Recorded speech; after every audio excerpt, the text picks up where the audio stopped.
Il leur demande de sortir leur téléphone, mais pour une fois, pas pour scroller. Créez un bloc récurrent dans votre agenda, 2 sessions de travail profond par semaine, avant 20 heures. Et un bloc, rien de prévu pour les imprévus. Sarah planifie 2 soirs, focus, sans réseau. Yanis hésite, puis crée aussi ses blocs, en se disant qu'il les décalera peut-être plus tard.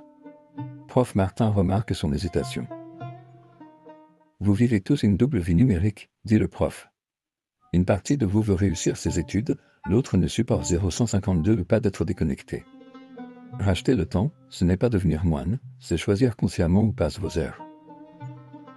Il propose un défi, pendant une semaine, notez chaque jour combien de temps d'écran conscient, choisi pour un but précis, et combien de temps d'écran automatique, scroll sans but.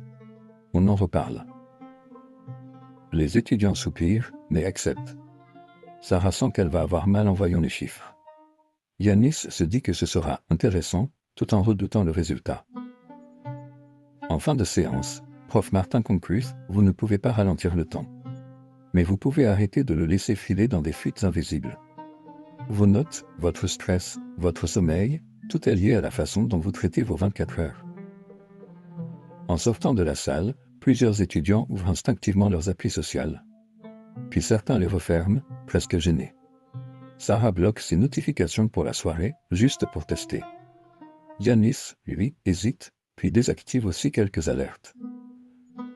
Ce n'était pas encore une victoire. Mais c'était un premier choix, et il allait coûter cher. Écrire partie 3 dans les commentaires, puis abonne-toi et active la cloche pour suivre la suite.